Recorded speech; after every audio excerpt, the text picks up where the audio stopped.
أعوذ بالله من الشيطان الرجيم. بسم الله الرحمن الرحيم. يا أيها الذين آمنوا كتب عليكم الصيام كما كتب على الذين من قبلكم لعلكم تتقون أياما معدودات فمن كان منكم مريضا أو على سفر فعدة من أيام أخر وعلى الذين يطيقونه فدية طعام مسكين فمن تطوع خيرا فهو خير له وأن تصوموا خير لكم إن كنتم تعلمون شهر رمضان الذي أنزل فيه القرآن هدى للناس وبينات من الهدى والفرقان فمن شهد منكم الشهر فليصم ومن كان مريضا أو على سفر فعدة من أيام أخر يريد الله بكم اليسر ولا يريد بكم العسر ولتكملوا العدة ولتكبروا الله على ما هداكم ولعلكم تشكرون وإذا سألك عبادي عني فإني قريب أجيب دعوة الداع إذا دعان فليستجيبوا لي وليؤمنوا بي لعلهم يرشدون صدق الله العلي العظيم. الحمد لله رب العالمين. اللهم صل على محمد وعلى آل محمد كما صليت على إبراهيم وعلى آل إبراهيم. اللهم اجعلنا من الذين آمنوا وعملوا الصالحات وتواصوا بالحق وتواصوا بالصبر آمين يا رب العالمين. اللهم رب اشرح لي صدري ويسر لي أمري واحلل عقدة من لساني يفقهوا قولي. ഇത്രയും പ്രിയപ്പെട്ട വിശുദ്ധ ഖുർആന്റെ സ്നേഹികളെ, പഠിതാക്കളെ, അല്ലാഹു സുബ്ഹാനഹു വ തആല നമ്മുടെ ഈ കുറച്ച് സമയത്തെ ചിലവഴിക്കലിനെ, പരിശ്രമത്തെ സാലിഹായ അമലാക്കി സ്വീകരിക്കുമാറാവട്ടെ. പ്രിയപ്പെട്ടവരെ, ഖുർആനിലൂടെ റമളാനിലേക്ക് എന്ന ചെറിയൊരു പഠനം, ഞാൻ അതിനെ പ്രഭാഷണമെന്നോ പ്രസംഗമെന്നോ വലിയ ക്ലാസ് എന്നൊന്നും വിശേഷിപ്പിക്കാൻ ഉദ്ദേശിക്കുന്നില്ല. കുറച്ചും കൂടി നമുക്കറിയുന്ന, നമ്മൾ കേൾക്കുന്ന സംഗതികളൊക്കെ തന്നെ ആയിരിക്കും. പക്ഷെ അതിനെ കുറച്ചും കൂടി ഒന്ന് ആഴത്തിൽ മനസ്സിലാക്കാൻ വേണ്ടി, അല്ലെങ്കിൽ അത്തരത്തിലുള്ളൊരു ചർച്ച, ഒരു ചിന്ത നമ്മുടെ മനസ്സിൽ റിമൈൻഡ് ആയിട്ട്, ഒരു ഓർമ്മപ്പെടുത്തലായിട്ട്, റമദാനിന് തൊട്ട് മുന്നോടിയായിട്ട് പിന്നെ അത്തരം ഒരു സംഗതി ചെയ്യുക എന്ന് മാത്രമാണ് നമ്മൾ ഈ ഒരു മണിക്കൂറിനോട് ഉദ്ദേശിക്കുന്നത്. അല്ലാഹു സുബ്ഹാനഹു വ തആല നമ്മുടെ ആ നിയ്യത്തിനെ പൂർത്തീകരിച്ച് പെരുമാറാണ്. പ്രിയപ്പെട്ടവരെ, സാധാരണ നമ്മൾ ആലോചിക്കുക, നമ്മൾ റമദാൻ എന്ന് പറയുമ്പോൾ നമ്മൾ ആദ്യം നമ്മുടെ മൈൻഡിൽ പൊതുവെ നമ്മൾ റിലേറ്റ് ചെയ്ത് പറയുന്ന സംഗതിയാണ് റമദാൻ എന്ന് പറഞ്ഞാൽ തഖ്വയുടെ മാസമാണ്, അല്ലെങ്കിൽ നമ്മുടെ ജീവിതത്തിൽ തഖ്വ ഉണ്ടാക്കിയെടുക്കേണ്ട മാസമാണ്. അത് ശരി തന്നെയാണ്. പക്ഷെ പിന്നെ അതിന്റെ കൂടെ നമ്മൾ വേറെ കുറെ പ്രവർത്തനങ്ങൾ ഏർപ്പെടും. ഖുർആൻ പാരായണം, നമസ്കാരം, നോമ്പ് തുറ, ഇഫ്താർ, അത്താഴം, ഖിയാമുൽ ലൈല്, പിന്നെ എന്താ പറയാ, നമ്മൾ എഴുത്തിക്കാഫ് തുടങ്ങിയ ഒരുപാട് സംഗതികൾ, നമ്മൾ സുന്നത്ത് നമസ്കാരങ്ങൾ വർദ്ധിപ്പിക്കുക, ദിക്റുകൾ വർദ്ധിപ്പിക്കുക, ദാനധർമ്മങ്ങൾ വർദ്ധിപ്പിക്കുന്ന ഒരുപാട് സംഗതികൾ എന്ത് ചെയ്യും, നമ്മൾ അതിന്റെ ഭാഗമായിട്ട് ചെയ്യുന്നുണ്ട്. അപ്പോൾ ഇങ്ങനെ എല്ലാ സംഗതികളും ചെയ്യുന്നതിന് കൂടെയാണ് പൊതുവെ നമ്മൾ എന്ത് ചെയ്യാം, ഖുർആൻ പാരായണം, അല്ലെങ്കിൽ ഈവൻ ഖത്മുൽ ഖുർആൻ പൂർണ്ണമായിട്ട് പാരായണം ചെയ്യുക എന്ന സംഗതി നമ്മൾ ഏർപ്പെടാം. പ്രിയപ്പെട്ട, നമ്മൾ ആലോചിച്ച് നോക്കുക, പിന്നെ അല്ലാഹു സുബ്ഹാനഹു വ തആല ആക്ച്വലി വിശുദ്ധ ഖുർആനിൽ എങ്ങനെയാണ് റമളാനിനെ അവതരിപ്പിക്കുന്നത് എന്ന് നമ്മൾ ശരിക്കും ഒന്ന് പഠിക്കേണ്ട വിഷയമാണ്. നമ്മൾ നേരത്തെ സൂചിപ്പിച്ചതുപോലെ കേവലം പിന്നെ തഖ്വ ഉണ്ടാക്കാൻ വേണ്ടി, അല്ലെ, ലിതത്തഖൂൻ, നിങ്ങൾക്ക് സൂക്ഷ്മത ഉണ്ടാവാൻ വേണ്ടി മാത്രമാണോ അല്ലാഹു സുബ്ഹാനഹു വ തആല റമദാൻ എന്ന ആ മാസത്തെ പ്രത്യേകമായിട്ട് പിന്നെ സത്യവിശ്വാസികൾക്ക് ലോകത്തിന് അനുഗ്രഹമായിട്ട് നൽകിയത്, അതോ അതിനപ്പുറത്തേക്ക് വേറെ എന്തെങ്കിലുമൊക്കെ ഉദ്ദേശ ലക്ഷ്യങ്ങളുണ്ടോ എന്നുള്ളതാണ് നമ്മൾ കൃത്യമായിട്ട് മനസ്സിലാക്കുക. നമ്മൾ ആലോചിച്ച് നോക്കുക. പിന്നെ ആ അർത്ഥത്തിൽ ഞാൻ അതുകൊണ്ടാണ് പറയുന്നത്, ഖുർആനിനെ മാത്രം ഫോക്കസ് ചെയ്തിട്ടാണ് ഇൻഷാ അല്ലാഹ് ഇനിയുള്ള കുറച്ച് സമയം നമ്മൾ പിന്നെ ആ ചർച്ചയിൽ പഠനത്തിൽ ഏർപ്പെടുക. അതിനപ്പുറത്തേക്ക് റമദാനുമായി ബന്ധപ്പെട്ട്, നോമ്പുമായി ബന്ധപ്പെട്ട്, ഈ മാസത്തിന്റെ പ്രത്യേകതകളുമായി ബന്ധപ്പെട്ട് പ്രവാചകൻ ഹബീബ് കരീം സല്ലല്ലാഹു അലൈഹി വസല്ലമയുടെ ധാരാളം വചനങ്ങളുണ്ട്. എന്ത് ചെയ്യുന്നില്ല, അതിലേക്ക് നമ്മളൊന്നും പോകുന്നില്ല. അത് പലതും നമുക്ക് സുപരിചിതമാണ്. ഷെയ്ത്താനെ കുറിച്ച്, സ്വർഗത്തെക്കുറിച്ച്, പിന്നെ പ്രതിഫലത്തിന്റെ ഇരട്ടിപ്പിക്കലിനെ കുറിച്ചിട്ടൊക്കെ നമുക്ക് സുപരിചിതമായിട്ടുള്ള ധാരാളം ഹദീസുകളുണ്ട്. പക്ഷെ ഞാൻ അതിലേക്കൊന്നും പോകുന്നില്ല. നേരത്തെ സൂചിപ്പിച്ചതുപോലെ അല്ലാഹു സുബ്ഹാനഹു വ തആല അവന്റെ കലാമിൽ എങ്ങനെയാണ് റമദാനിനെ നമുക്ക് പരിചയപ്പെടുത്തി തരുന്നത് എന്ന ഒരു സംഗതി മാത്രമാണ് എന്ത് ചെയ്യുന്നത് പറയാൻ ഉദ്ദേശിക്കുന്നത്. അതിൽ തന്നെ നമ്മൾ ശ്രദ്ധിക്കേണ്ടത്, ആലോചിക്കുക, നമസ്കാരത്തെക്കുറിച്ച്, സക്കാത്തിനെ കുറിച്ച്, ഈവൻ ഹജ്ജിനെ കുറിച്ചിട്ടൊക്കെ, ദാനധർമ്മങ്ങളെ കുറിച്ച് ധാരാളം അല്ലാഹു സുബ്ഹാനഹു വ തആല പറഞ്ഞിട്ടുണ്ട്. പക്ഷെ റമദാൻ എന്ന ഒരു പദം, അല്ലെങ്കിൽ റമദാൻ എന്നതിനെ പടച്ചോണ്ട് ഒരൊറ്റ സ്ഥലത്തേക്ക്, അതായത് നമ്മൾ പഠിക്കാൻ പോകുന്ന ആയത്ത് സൂറത്തുൽ ബഖറയിലെ 185-ാമത്തെ ആയത്തിൽ മാത്രമാണ് വിശുദ്ധ ഖുർആനിൽ റമദാൻ എന്ന പദം കാണാം. അല്ലെങ്കിൽ ഷഹ്റു റമദാൻ, റമദാൻ മാസം എന്ന പദം നമുക്ക് കാണാൻ കഴിയും. അപ്പൊ നമ്മൾ ആ ഭാഗത്ത് നിന്ന് പഠിച്ചു വെക്കാം. അതിന്റെ ആ ഷഹ്റു റമദാൻ എന്ന് വരുന്ന ആയത്തിൽ അല്ലാഹു സുബ്ഹാനഹു വ തആല എന്തൊക്കെയാണ് പറയുന്നത്, അള്ളാഹ് അവിടെ ഉപയോഗിച്ച പദങ്ങൾ എന്തൊക്കെയാണ്, ആ ആയത്തിന്റെ വലിപ്പത്തിൽ, അല്ലെങ്കിൽ വലിയൊരു ആയത്താണ്. അപ്പൊ അതിന് എന്തൊക്കെയാണ് പടച്ചു പറയാൻ ഉദ്ദേശിക്കുന്നത്, പിന്നെ അതിന് തൊട്ട് മുമ്പുള്ള ആയത്ത് എന്താണ്, തൊട്ട് ശേഷമുള്ള ആയത്ത് എന്താണ് എന്നൊക്കെ തുടങ്ങിയിട്ടുള്ള, നമ്മൾ അങ്ങനെ വലിയൊരു ഫ്രെയിമിൽ, അല്ലെങ്കിൽ വലിയൊരു പിക്ചറിൽ ആ ഒരു ആയത്തിനെയും അതിന്റെ അപ്പുറത്ത് ഇപ്പുറത്തേക്കുള്ള ആയത്തിനൊക്കെ പഠിക്കുമ്പോൾ വലിയൊരു കണക്ഷൻ, അല്ലെങ്കിൽ വലിയൊരു ചിന്ത അല്ലാഹു സുബ്ഹാനഹു വ തആല നമുക്ക് നൽകാൻ ഉദ്ദേശിക്കുന്നുണ്ടെങ്കിൽ നമുക്ക് എന്ത് ചെയ്യാൻ കഴിയും, അതിലൂടെ മനസ്സിലാക്കാൻ കഴിയും. അപ്പൊ ആ അർത്ഥത്തിലുള്ള പിന്നെ ഒരു പഠനം പറഞ്ഞ ചെറിയൊരു ഓർമ്മപ്പെടുത്തൽ മാത്രമാണ് ഇൻഷാ അല്ലാഹ് നിങ്ങളുമായിട്ട് പങ്കുവെക്കാൻ ഉദ്ദേശിക്കുന്നത്. പ്രിയപ്പെട്ടവരെ,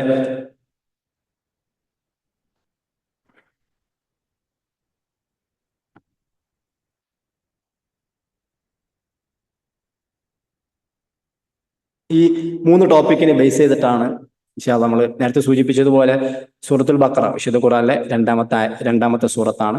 ആ സൂറത്തുൽ ബഖറയിലെ 183 മുതൽ 186 വരെയുള്ള, അല്ലെങ്കിൽ 185-ാമത്തെ ആയത്താണ് പൊതുവെ നമ്മൾ എന്ത് ചെയ്യുക, നമുക്ക് സുപരിചിതം ഷഹ്റു റമദാൻ അല്ലദീ എന്നുള്ള ആയത്ത് അതാണ്. അപ്പൊ അതിനെ മുൻനിർത്തിയിട്ടാണ് നമ്മൾ ചെറിയൊരു പഠനം ഉദ്ദേശിക്കുന്നത്. അതിൽ തന്നെ ആദ്യത്തെ 183-ലാണ് ലഅല്ലകും തത്തഖൂൻ, തഖ്വയുമായി ബന്ധപ്പെട്ട് നോമ്പിനെ കണക്ട് ചെയ്തിട്ട് പടച്ചോൻ പറയണത്. എന്നാൽ ഷഹ്റു റമദാൻ എന്ന് വരുന്നത് 185-ാമത്തെ ആയത്തിലാണ്. അതാണ് നമ്മുടെ രണ്ടാമത്തെ ടോപ്പിക്കായിട്ട്. ഒന്നാമത്തേത് നോമ്പിനെ തഖ്വയുമായി ബന്ധപ്പെട്ട് കണക്ട് ചെയ്യുന്നത് വളരെ ചുരുങ്ങിയ സമയം കൊണ്ടാണ് നമ്മൾ പറയാം.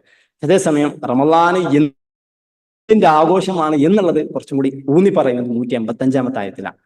അതിനുശേഷം ആ റമദാനിൽ നമ്മുടെ ഏറ്റവും സുപ്രധാനപ്പെട്ട അപ്രോച്ച് എന്താവണം എന്നുകൂടി എന്ത് ചെയ്യുന്നുണ്ട് തൊട്ടടുത്ത ആയത്തിൽ, അതായത് 186-ാമത്തെ ആയത്തിൽ അല്ലാഹു സുബ്ഹാനഹു വ തആല പറയുന്നുണ്ട്. അതിനുശേഷമുള്ള ആയത്ത് ഇപ്പം ഉഹില്ലലക്കും ലൈലത്തുൽ സിയാമി എന്ന് തുടങ്ങുന്ന 186 എന്ത് ചെയ്യുന്നു, 187-ാമത്തെ ആയത്ത് വരെ അതിനോടനുബന്ധിച്ചിട്ട് തന്നെ വരുന്ന ആയത്തുകളാണ്. തൽക്കാലം എന്ത് ചെയ്യുന്നില്ല, അത്ര സമയ പരിമിതി മൂലം നമ്മൾ അതിലേക്ക് എന്ത് ചെയ്യുന്നില്ല, പോകാൻ ഉദ്ദേശിക്കുന്നില്ല. പ്രിയപ്പെട്ടവരെ, ഇതാണ് നമ്മൾ നേരത്തെ നിങ്ങൾ മുന്നിൽ ഓതി വെച്ച 4 ആയത്തുകൾ, 183 മുതൽ 186 വരെ. ഞാൻ ഇതിന്റെ അർത്ഥങ്ങളിലേക്കൊന്നും ആക്ച്വലി പോകുന്നില്ല, എന്നാലും വളരെ ചുരുങ്ങിയ സമയം കൊണ്ടൊന്ന് പറയാം. യാ അയ്യുഹല്ലദീന, അല്ലെങ്കിൽ നമ്മൾ ഓരോ ടോപ്പിക്കിലേക്ക് പോകുമ്പോൾ ഇൻഷാ അല്ലാഹ് ഇതിനർത്ഥം സൂചിപ്പിക്കാം. യാ അയ്യുഹല്ലദീന ആമനു കുത്തിബ അലൈക്കുമുസ് സിയാം, യാ അയ്യുഹല്ലദീന ആമനു, അല്ലെങ്കിൽ സത്യവിശ്വാസികളെ, കുത്തിബ അലൈക്കുമുസ് സിയാം കമാ കുത്തിബ അലല്ലദീന മിൻ ഖബലിക്കും, നിങ്ങൾക്ക് എന്ത് ചെയ്തിട്ടുണ്ട്, നോമ്പ് നിയമമാക്കിയിട്ടുണ്ട്, നിർബന്ധമാക്കിയിട്ടുണ്ട്. കമാ കുത്തിബ അലല്ലദീന മിൻ ഖബലിക്കും ലഅല്ലക്കും തത്തഖൂൻ, നിങ്ങൾക്ക് മുമ്പുള്ള ആളുകൾക്ക് നോമ്പ് നിർബന്ധമാക്കിയതുപോലെ. ഇവിടെ നമ്മൾ മനസ്സിലാക്കുന്ന ഒന്നാമത്തെ സംഗതി, മുഹമ്മദ് ഉമ്മത്തിനെ, മീൻസ് ഉമ്മത്തെ മുഹമ്മദ്, അതായത് നമ്മളെന്ന പ്രവാചകൻ മുഹമ്മദിന്റെ ഉമ്മത്തിന് ആദ്യമായിട്ട് അവതരിച്ച അല്ലെങ്കിൽ നിയമമാക്കിയ ഒരു സംഗതിയല്ല പിന്നെ നോമ്പ് എന്നുള്ളത്. ഒരുപാട് തലമുറകൾ മുന്നേയുള്ള ആളുകൾ, പ്രവാചകൻ ഇബ്രാഹിം അലൈഹി സ്വലാത്തു വസ്സലാം, ഇസ്മായിൽ, എല്ലാ കാലഘട്ടവും അത് സ്വാഭാവികമായിട്ട് ഉണ്ടായിട്ടുണ്ടായിരുന്നില്ല. നമ്മൾ ചരിത്രമൊക്കെ പഠിക്കുമ്പോൾ കാണാൻ കഴിയും, യഹൂദർക്ക്, ഇപ്പൊ മൂസ നബിയുടെ പിന്മുറക്കാരായിട്ടുള്ള ജൂത സമൂഹം, യഹൂദിയ ശുദ്ധുഖുറാൻ പറയുന്ന ബനി ഇസ്രായേൽ സമൂഹം എന്ത് ചെയ്തിട്ടുണ്ട്, ഒരു മാസത്തിന്റെ പിന്നെ 13-14 ദിവസങ്ങൾ നോമ്പെടുക്കുക, അല്ലെങ്കിൽ പിന്നെ മുഹറം 10, അല്ലെങ്കിൽ നമ്മൾ പറയുന്ന താസുവ, ആശുറ, അല്ലെങ്കിൽ ആശുറയുടെ നോമ്പ്, ഇതൊക്കെ അവരെടുത്ത് നോമ്പുകളാണ്. ക്രിസ്ത്യൻ കമ്മ്യൂണിറ്റിക്കിടയിൽ നോമ്പുണ്ട്. പല മതങ്ങളുടെ അല്ലെങ്കിൽ പിന്നെ ആശയങ്ങളിൽ വിശ്വസിക്കുന്ന ആളുകളൊക്കെ നോമ്പ് അനുഷ്ഠിക്കുന്നത് കാണാൻ കഴിയും. പക്ഷെ പല വിധത്തിലാണ്. ചിലപ്പോൾ പണ്ടത്തെ നോമ്പിൽ പിന്നെ കൈക്കടത്തലുകൾ വന്നതോ, അല്ലെങ്കിൽ അതിന്റെ പല രീതികളാവാം. എന്നിരുന്നാലും നോമ്പ് എന്ന വിശുദ്ധ ഖുർആൻ വളരെ കൃത്യമായിട്ട് പറയാണ് മിൻ ഖബലിക്കും, അതായത് ഒരു മീൻ കബിൽ എന്ന് പറഞ്ഞാൽ ധാരാളം വർഷങ്ങൾക്ക് മുമ്പ് അല്ലെങ്കിൽ നൂറ്റാണ്ടുകൾക്ക് മുമ്പ് എന്നാണ്. അപ്പൊ കഴിഞ്ഞ പല തലമുറകളിലും നോമ്പുണ്ടായിട്ടുണ്ട്. അവിടെ എന്താണ് നിങ്ങൾക്കുള്ളത് പോലെ തന്നെ. പക്ഷെ നിങ്ങൾക്കുള്ളത് പോലെ എന്ന് പറയുമ്പോൾ അതിന്റെ ദിവസങ്ങളിൽ വ്യത്യാസം ഉണ്ടാവാം. അതിന്റെ പിന്നെ നിയമത്തിന്റെ ഓരോ പോയിന്റിലും പല അർത്ഥത്തിലായിരിക്കും അതിന്റെ മറ്റ് ക്രൈറ്റീരിയകൾ, മാനദണ്ഡങ്ങൾ ഉണ്ടാവാം. എങ്ങനെയൊക്കെയാണ്, പിന്നെ ഏതൊക്കെയാണ് സമയം, എന്തൊക്കെയാണ് ശ്രദ്ധിക്കേണ്ടത്, എന്തൊക്കെയാണ് ഒഴിവാക്കേണ്ടത്, എന്തൊക്കെയാണ് അനുവദനീയം എന്നതിൽ ചിലപ്പോൾ വ്യത്യാസങ്ങൾ ഉണ്ടാവാം.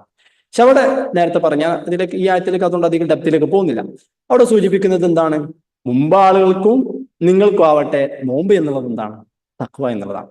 അതായത് പിന്നെ തഖ്വ ജീവിതത്തിൽ സൂക്ഷ്മത ഉണ്ടാവുന്നതിന് വേണ്ടിയിട്ടുള്ളത് എന്നുള്ളതാണ്. അപ്പൊ നമ്മളതാണ് ആദ്യം മനസ്സിലാക്കേണ്ടത്. അപ്പോൾ പ്രവാചകൻ മുഹമ്മദിന്റെ ഉമ്മത്തിന് മാത്രം റമദാൻ അവതരിച്ചു, ആ സമുദായത്തിന് മാത്രം അതുവഴി ഒരു തഖ്വ പിന്നെ ഉണ്ടാവാനുള്ള ഒരു അവസരം കൊടുത്തു എന്ന അടിസ്ഥാനത്തിൽ നമ്മൾ അതിന് മനസ്സിലാക്കരുത്.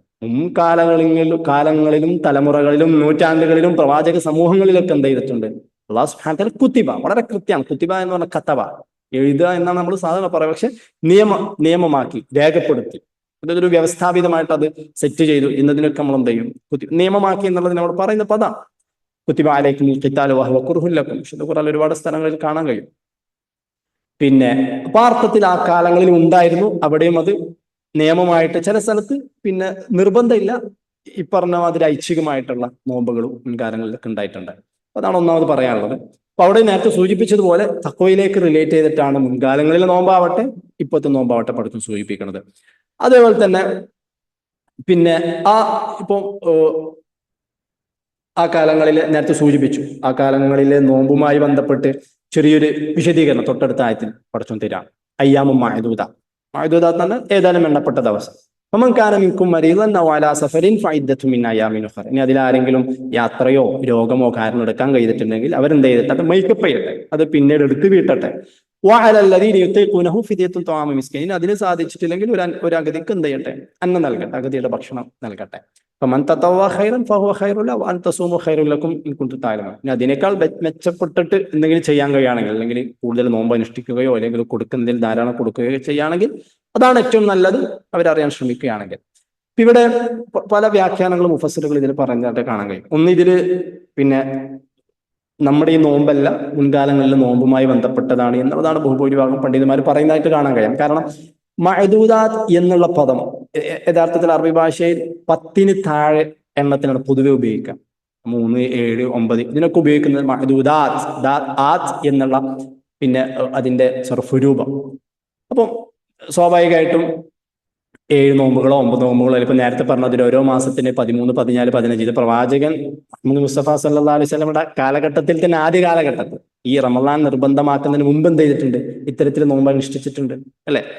അപ്പൊ അത്തരത്തിൽ മുൻകാല സമുദായങ്ങളിലും അങ്ങനെ തരം നോമ്പുകൾ ഉണ്ടായിട്ടുണ്ടാവണം. പക്ഷെ അവിടെ എന്താണ്? അവിടെ ഇനി എടുത്തിട്ടില്ലെങ്കിൽ, രോഗമോ ഇതൊക്കെ മൂലം എടുത്തിട്ടില്ലെങ്കിൽ അത് മൈക്കപ്പ് ചെയ്യണം. ഇനി അതിന് സാധിച്ചിട്ടില്ലെങ്കിൽ എന്ത് ചെയ്യാം? ഒരു അഗതിക്ക് ഭക്ഷണം കൊടുക്കട്ടെ. പക്ഷെ മാക്സിമം എടുക്കാൻ തന്നെ ശ്രമിക്കുക എന്നാണ് അവിടെ പറയുന്നത്. പക്ഷെ അവിടെ 1-2 ഓപ്ഷൻ തരാം. ഒന്ന് മൈക്കപ്പ് ചെയ്യാനുള്ളത്, നോറ്റ് വീട്ടാനുള്ള ഒരു ഓപ്ഷനാണ്. രണ്ടാമത്തത് പിന്നെ അല്ലെങ്കിൽ അതിന് സാധിച്ചിട്ടില്ലെങ്കിൽ അഗതികൾക്ക് ഭക്ഷണം കൊടുക്കാനുള്ള ഒരു ഓപ്ഷനാണ്. അതായത് കമ്പാരിറ്റീവ്ലി 2 അളവുകൾ അവിടെ എന്ത് ചെയ്യുന്നുണ്ട്? കാണിച്ചിരുന്നുണ്ട്, പഠിച്ചു പരാമർശിക്കുന്നുണ്ട്. പക്ഷെ നമ്മൾ മനസ്സിലാക്കുക, നമ്മുടെ ഷഹർ റമളാനുമായി ബന്ധപ്പെട്ട് ഈ അഗതികൾക്ക് ഭക്ഷണം കൊടുക്കുക എന്നതുണ്ടാകുമ്പോൾ തന്നെ നോറ്റ് വീട്ടണം എന്നുള്ളതാണ് ഓൾമോസ്റ്റ് നമ്മൾ പഠിക്കുന്ന അല്ലെങ്കിൽ നമ്മൾ ഫിഖ്ഹി ഗ്രന്ഥങ്ങളിൽ കാണാൻ കഴിയുന്ന ഒരു നിയമം എന്നുള്ളത്. അതായത് പിന്നെ എത്ര നമുക്ക് ബാക്കിയുണ്ടെങ്കിലും അത്ര എന്ത് ചെയ്യണം? അടുത്ത നോമ്പിന് നോറ്റ് വീട്ടണം. നമ്മൾ അഗതികൾക്ക് മുദ് അല്ലെങ്കിൽ ഇത്തരം ഫിദിയ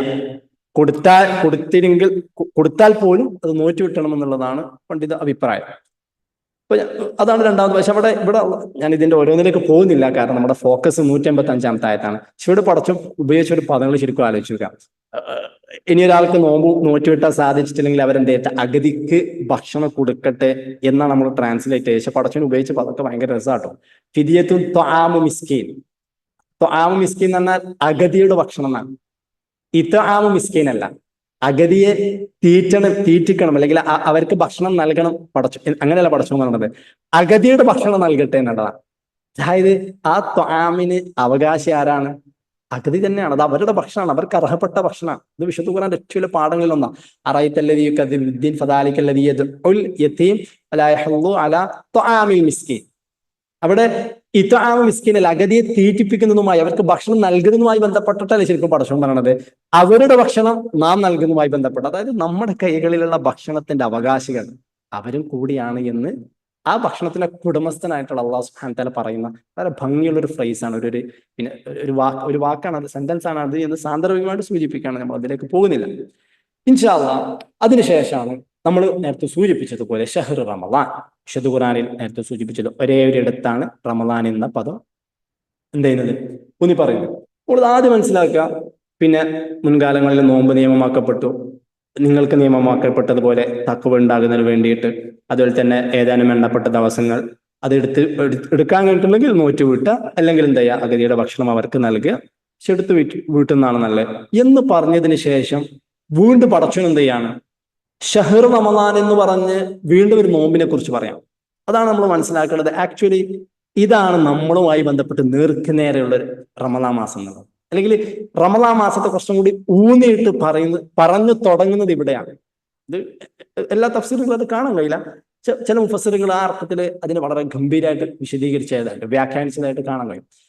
കാരണം ആലോചിച്ച് നോക്കി, അല്ലെങ്കിൽ പടച്ചോന് പിന്നെ വീണ്ടും, അല്ലെങ്കിൽ ഒന്നുകിൽ തുടക്കം മുതൽ തന്നെ നേരത്തെ തന്നെ റമളാനിനെ സ്പെസിഫൈ ചെയ്ത് നോമ്പിനെ കുറിച്ച് പറയാം. പക്ഷെ നോമ്പ് പരാമർശിച്ചു, മുൻകാലങ്ങളെ കുറിച്ച് സൂചിപ്പിച്ചു, എന്നിട്ട് തുടങ്ങാം ഷഹ്ർ റമളാൻ എന്നാൽ, ഷഹ്ർ റമളാൻ എന്നാൽ എന്ന് പറഞ്ഞിട്ട് പടച്ചോൻ എന്ത് ചെയ്യാണ്, പ്രത്യേകമായിട്ട് റമളാൻ മാസത്തെ ഊന്നിയിട്ട്, അതായത് നമ്മളെ കുറച്ചും കൂടി അഭിസംബോധന ചെയ്തിട്ട് ഈ മുഹമ്മദിന്റെ ഉമ്മത്തിനെ പിന്നെ സല്ലല്ലാഹു അലൈഹി വസല്ലം ഊന്നിട്ട് പടച്ചോൻ എന്തെയാണ് പറഞ്ഞു തുടങ്ങണം. അത് തന്നെയാണ് നമ്മുടെ അതിലേക്ക് ശ്രദ്ധിക്കാൻ. നമ്മൾ അങ്ങനെയാണല്ലോ പടച്ചോൻ നോമ്പിനെ കുറിച്ച് പറയുമ്പോൾ ഓക്കെ, അതിൽ പല നോമ്പുകളുണ്ട് അല്ലെ. ഇപ്പൊ നമ്മൾ തന്നെ സുന്നത്ത് നോമ്പുകൾ അനുഷ്ഠിക്കാറുണ്ട്, മുഹറം നോമ്പുകൾ, അറഫ നോമ്പുകൾ, മറ്റു നോമ്പുകളൊക്കെ അനുഷ്ഠിക്കുന്ന ആളുകളാണ് നമ്മൾ. അതേ നമ്മളോട് പടച്ചോൻ ഷഹ്ർ റമളാൻ എന്ന് പറഞ്ഞ് വീണ്ടും ഒരു പിന്നെ റമളാൻ അല്ലെങ്കിൽ നോമ്പിനെ കുറിച്ച് പറയുമ്പോൾ അത് കുറച്ചും കൂടി ശ്രദ്ധിക്കേണ്ട ഒരു സംഗതിയാണ്. ഇനി പടച്ചോൻ റമളാനെ കുറിച്ചിട്ടാണ് പറയണത്, അത് നമ്മൾ അനുഷ്ഠിക്കുന്ന നോമ്പാണ്, അല്ലെങ്കിൽ നമ്മൾ അനുഷ്ഠിക്കാൻ പോകുന്ന നോമ്പാണ് എന്ന് പറഞ്ഞ് അല്ലാഹു സുബ്ഹാനഹു വ തആല തുടങ്ങാം. ആ തുടങ്ങുമ്പോഴും പിന്നെ പടച്ചോൻ പറയുന്നത് എന്താ, ഷഹ്ർ റമളാൻ അല്ലദീ ഉൻസില ഫീഹിൽ ഖുർആൻ ഹുദൽ ലിന്നാസ് വബയ്യിനാത്തിൻ മിനൽ ഹുദാ വൽ ഫുർഖാൻ. നിങ്ങൾ ആലോചിക്കുക, റമളാൻ എന്ന് പറഞ്ഞിട്ട് സാധാരണ റമളാൻ എന്ന് പറഞ്ഞാൽ നമ്മുടെ മൈൻഡിലേക്ക് വരുന്നത് എന്താ, നോമ്പാണ്. പിന്നെന്താ വരിക, സ്വാഭാവികമായിട്ട് നോ ഡൗട്ട് നോമ്പ് തുറ, ഇഫ്താർ, അത്താഴം, ഖിയാമുൽ ലൈൽ, ഇഅ്തികാഫ്, തറാവീഹ്, അങ്ങനത്തെ കുറേ സംഗതികളാണ് വരിക. അല്ലാഹു സുബ്ഹാനഹു വ തആല റമളാൻ എന്ന് പറഞ്ഞുകൊണ്ട് ആദ്യം നമ്മൾ ഉണർത്തുന്നത് റമളാൻ എന്നാൽ അല്ലദീ ഉൻസില ഫീഹിൽ ഖുർആൻ, ഖുർആനിലേക്കാണ്. ആലോചിച്ച് നോക്കുക, ഖുർആനിലേക്കാണ് പടച്ചോൻ എന്ത് ചെയ്യുന്നത്, റമളാൻ എന്ന് പ്രത്യേകം ആ മാസത്തെ ഊന്നി പറഞ്ഞിട്ട് എന്ത് ചെയ്യാണ്, നമ്മുടെ കണക്ഷൻ അങ്ങോട്ടേക്കാണ് പോണത്. അവിടെയും അല്ലാഹു സുബ്ഹാനഹു വ തആല ഉപയോഗിച്ചു, ഞാൻ പറഞ്ഞല്ലോ, ഓരോ പദങ്ങളും നമ്മൾ അതിന്റെ രീതി എടുത്തു നോക്കാം. അള്ളാഹു ഒരിക്കലും അതിന്റെ പിന്നെ ഫിഅലിന്റെ രൂപങ്ങൾ, ചിലപ്പോൾ past tense, present tense, future, അങ്ങനെ മാളി, മുളാരി, മുസ്തഖ്ബിൽ, നമുക്കറിയാം പല രൂപങ്ങളുണ്ട്. പക്ഷെ ഇവിടെ പടച്ചോൻ റമളാൻ അല്ലദീ അല്ലാഹു അൻസലൽ ഖുർആൻ എന്നല്ല പറയുന്നത്, ഉൻസില ഫീഹിൽ ഖുർആൻ, ഖുർആൻ ഇറക്കപ്പെട്ട മാസമാണ്. നമുക്കറിയാം അറബി ഭാഷ ഘടന പഠിക്കുന്നത് ചില സംഗതികൾ സൂചിപ്പിക്കാണ്. ഘടന പഠിക്കുമ്പോൾ അൻസൽ അല്ലാഹുൽ ഖുർആൻ എന്ന് പറഞ്ഞാൽ അള്ളാഹ്ക്കാണ് അവിടെ പ്രാധാന്യം വരിക. പക്ഷെ പടച്ചോൻ നമ്മളുടെ ശ്രദ്ധ പൂർണ്ണമായിട്ടും കേന്ദ്രീകരിക്കാൻ പറയുന്നത് ഖുർആനിലേക്കാണ്. അതുകൊണ്ടാണ് ഉൻസില, അൻസലയുടെ പിന്നെ മാളി മജ്ഹൂലാണ്. അവിടെ ആരാണ് അവതരിച്ചത് എന്ന് അപ്പോൾ എന്ത് ചെയ്യുന്നില്ല, പടച്ചോൻ പരാമർശിക്കുന്നില്ല. പക്ഷെ എന്താണ് അവതരിപ്പിക്കപ്പെട്ടത് എന്നാണ് പരാമർശിക്കുന്നത്. അത് എതിലേക്കാണ് ഫോക്കസ് ചെയ്യുന്നത്, അൽ ഖുർആൻ, ഖുർആനിലേക്കാണ്. അപ്പൊ ഖുർആനാണ് അവിടെ ഫോക്കസ്, ഖുർആനാണ് അവിടെ പ്രാധാന്യം, ഖുർആനിനെയാണ് പടച്ചോൻ എന്ത് ചെയ്യുന്നത്, കേന്ദ്രീകരിക്കുന്നത്. ഉൻസില ഫീഹിൽ ഖുർആൻ, അതിലും പടച്ചോൻ ഉപയോഗിച്ച അൻസല എന്നുള്ള പദം, നസല. പക്ഷേ ഖുർആന്റെ അവതരണത്തിന് സാധാരണ നമ്മൾ പറയുന്ന തൻസീൽ അൽ അസീസ് റഹീം, അല്ലെങ്കിൽ വല്ലദീ ബിമാ ഉൻസില തൻസീലുൽ കിതാബ്, നമ്മൾ ഉപയോഗിക്കുന്ന പദം. പിന്നെ ആകാശലോകം ഇങ്ങനെ 1 by 1 ആയിട്ട്, അല്ലെങ്കിൽ ഘട്ടം ഘട്ടമായിട്ട്, സ്റ്റെപ്പ് ബൈ സ്റ്റെപ്പ് ആയിട്ട് ഇറങ്ങുന്നതിനൊക്കെയാണ് നമ്മൾ ഈ നസല, അൻസല എന്നൊക്കെ പറയും. ഇന്ന അൻസൽനാഹു ഫീ ലൈലത്തുൽ ഖദ്ർ. പക്ഷെ നമ്മൾ മനസ്സിലാക്കാം, അൻസല നമ്മൾ സാധാരണ വിശുദ്ധ ഖുർആൻ തന്നെ മറ്റു സ്ഥലങ്ങളിൽ ഉപയോഗിച്ചത് അൻസല മിനസ് സമാഇ മാഅ, അല്ലെ, മഴ ആകാശത്ത് നിന്ന് വർഷിക്കുന്നതുമായി ബന്ധപ്പെട്ടതാണ്. എന്നിട്ടോ ആ മഴ എന്ത് ചെയ്യും, ഫഅഖ്റജ്നാ ബിഹി മിൻ അസ്വാജൻ മിൻ നബാത്തിൻ ശത്താ, അല്ലെങ്കിൽ ഫഅഖ്റജ്നാ ബിഹി നബാത്തുൽ അർദ്, ഭൂമി, വരണ്ട ഭൂമിയെ പച്ചപ്പുള്ളതാക്കും. നിങ്ങൾ ആലോചിച്ച് നോക്കാം, അൻസല ഉൻസില എന്ന് പറയുമ്പോൾ നമ്മുടെ മനസ്സിൽ ആദ്യം വരേണ്ടത് ഇത് എവിടേക്കാണ് ഇറങ്ങേണ്ടത്, നമ്മുടെ ഹൃദയത്തിലേക്കാണ്. എന്നിട്ടോ റമളാൻ എന്ന് പറഞ്ഞാൽ നമ്മൾ കണക്ഷൻ അങ്ങോട്ടേക്ക് നോക്കി നോക്കാം. റമളാൻ എന്ന് പറഞ്ഞാൽ പിന്നെ കരിഞ്ഞ ചൂടുള്ള എക്സ്ട്രീം ആയിട്ടുള്ള നല്ല ചുട്ടുപൊള്ളുന്ന ഇതിനൊക്കെയാണ് അറബി ഭാഷ റമദ് എന്ന് പറയാം. റമദ് എന്നതിന്റെ അർത്ഥതാണ്, വാക്കർത്ഥതാണ്. അപ്പോ ഷഹർ റമദാൻ എന്ന് പറയുമ്പോൾ മാസത്തിന് ചൂടുണ്ട് എന്നുള്ളതല്ല, നമ്മുടെ ജീവിതത്തിലേക്ക് നോക്കി വെക്കാം. കഴിഞ്ഞ 5-10 മാസം അല്ലെങ്കിൽ 10-11 മാസമായിട്ട് നമ്മുടെ ജീവിതം ഇങ്ങനെ വരണ്ടുകൊണ്ടിരിക്കുകയാണ്. കാരണം കഴിഞ്ഞ റമദാൻ കഴിഞ്ഞിട്ട് ഏകദേശം 10-11 മാസമായി.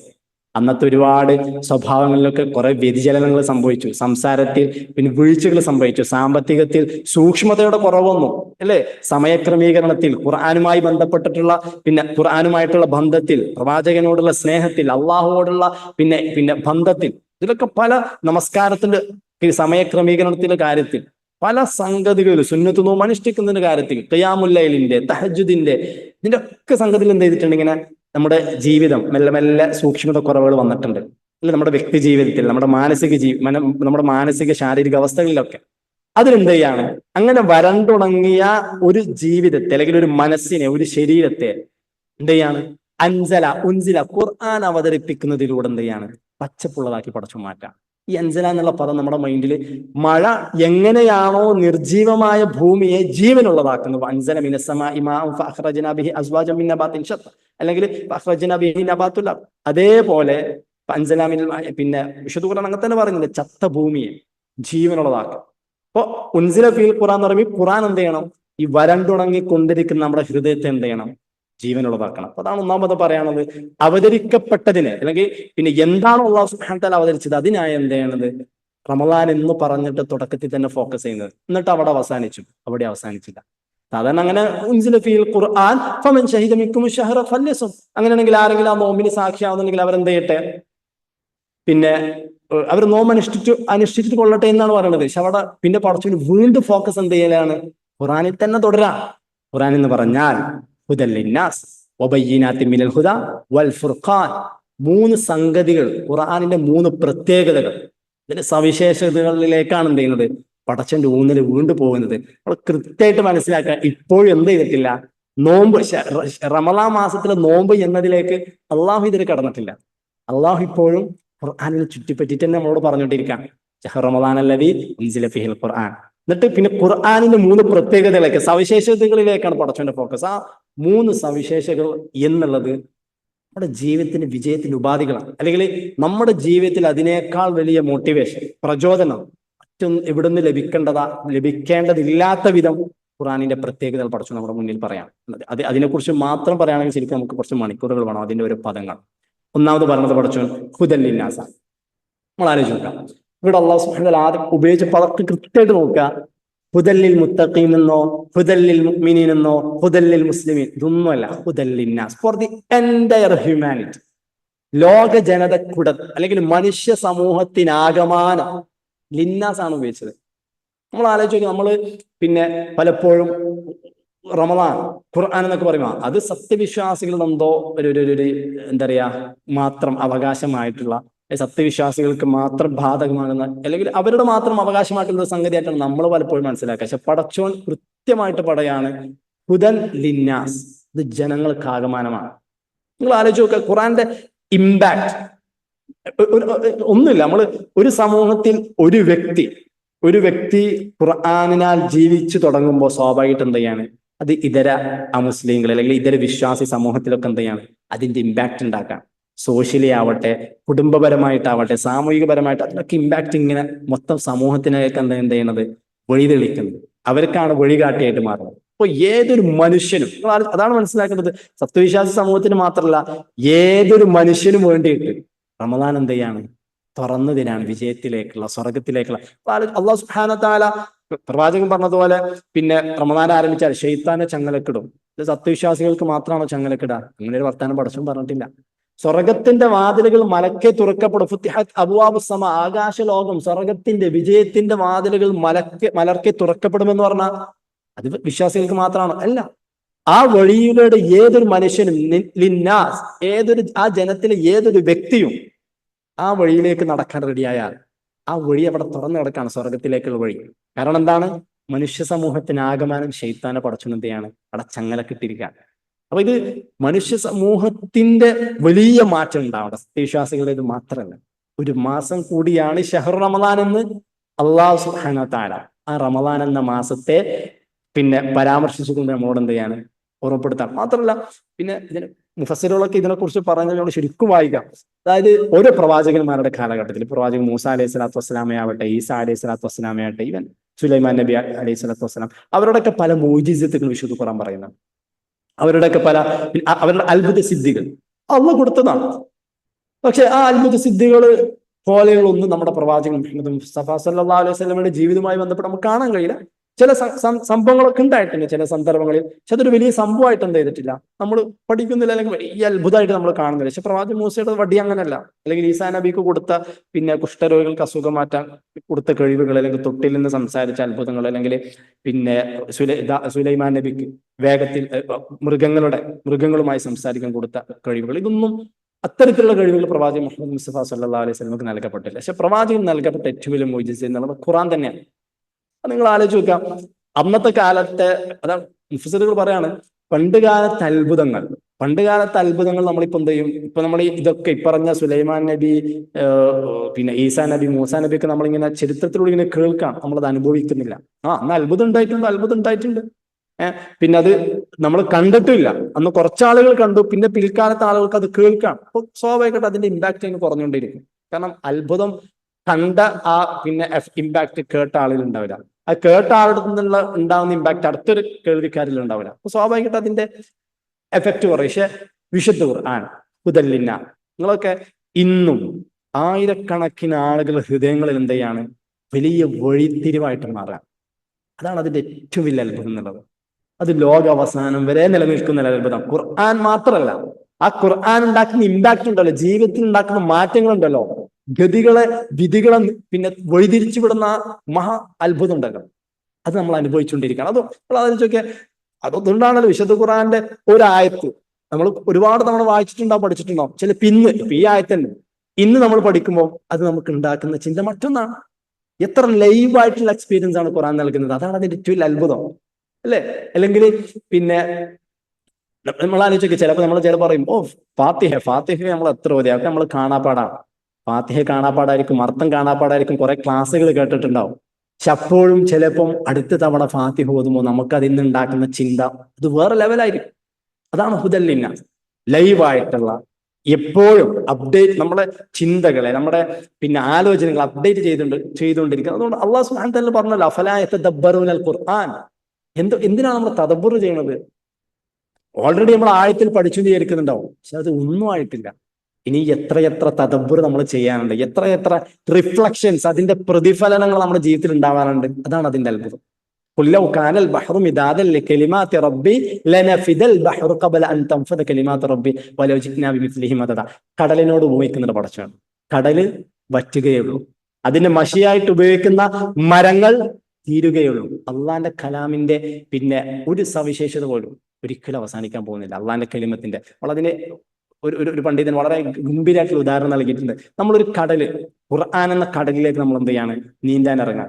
നമ്മൾ കുറച്ച് സമയം നീന്തി നമ്മൾ തിരിച്ചു വന്നിട്ട് പറയാണ്, ഞാൻ എല്ലാ കടലിന്റെ മൊത്തം പിന്നെ അവസ്ഥയെ ഞാൻ മനസ്സിലാക്കിയിട്ടോ എന്നൊരാൾ പറയുകയാണെങ്കിൽ അത് എത്രത്തോളം വിഡ്ഢിത്തരമായിരിക്കും. അയാൾ കടലിലിറങ്ങി, അയാൾ ആകെ അനുഭവിച്ചത് എന്താ, കടലിൽ ഏതാനും ജലത്തുള്ളികൾ മാത്രമാണ്. അയാൾ തിരിച്ചു കയറി. പക്ഷെ അയാൾ പറയാണ്, ഞാൻ കടലിൽ ഇറങ്ങിയോ, കടൽ മുഴുവനായിട്ടും അയാൾക്ക് അനുഭവിച്ചു എന്ന് പറയാൻ കഴിയില്ല. ഏതാനും ജലത്തുള്ളികൾ മാത്രമേ അയാളുടെ ശരീരത്തിൽ ഉണ്ടായിട്ടുള്ളൂ.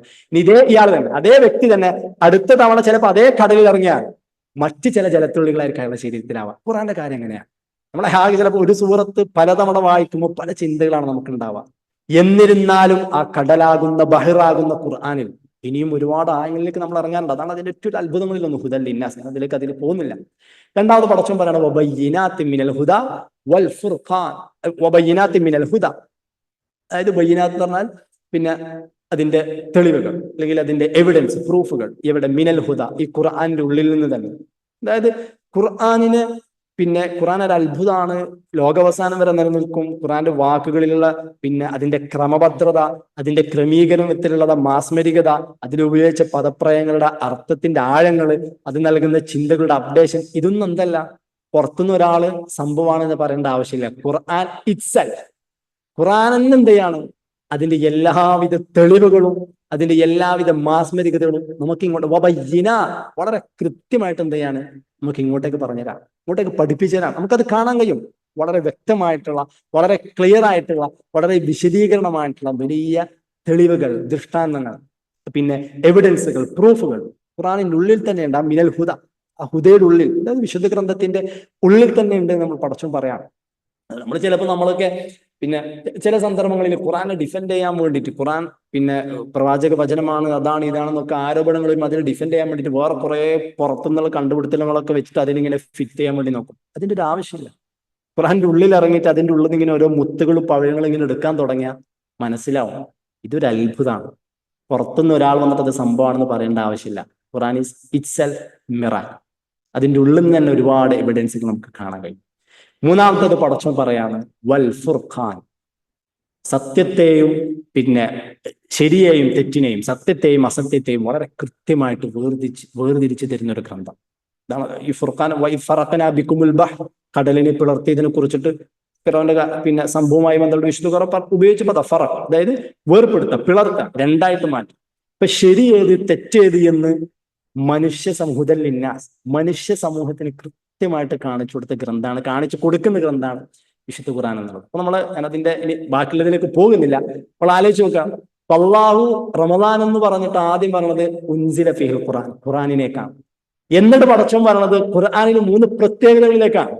എന്നിട്ടാണ് എന്ത് ചെയ്യുന്നത്, പടച്ചോൻ നോമ്പ് എന്ന പരാമർശം റമദാനിലേക്ക് കണക്ട് ചെയ്ത് പറഞ്ഞു തുടങ്ങുന്നത് എന്നെന്ത് ചെയ്യാം നമുക്ക് കാണാൻ കഴിയും. അപ്പൊ ആ അർത്ഥത്തിൽ പ്രിയപ്പെട്ടവരെ, നമ്മുടെ ഫോക്കസ് റമദാൻ എന്ന് പറഞ്ഞാൽ നോമ്പ്, ഇഫ്താർ, പിന്നെ തറാവീഹ്, ഖിയാമുൽ ലൈൽ, ഇതൊക്കെ ആയിരിക്കും. പക്ഷെ അതിന്റെ ഉള്ളിൽ നമ്മൾ എന്ത് ചെയ്തത്, ഏറ്റവും മുകളിൽ വെക്കേണ്ട സംഗതി മുകളിൽ വെക്കാൻ മറക്കരുത്. അത് ഖുർആനാവണം. ഖുർആനുമായി ബന്ധപ്പെട്ടിട്ടുള്ള എൻഗേജുകൾ, അതായത് ഈ ആയത്തിന്റെ അവസാനത്തിലേക്ക് അത് പടച്ചോൻ കൃത്യമായിട്ട് റിമൈൻഡ് ചെയ്ത് തരുന്നുണ്ട്. നമ്മൾ അതിലേക്ക്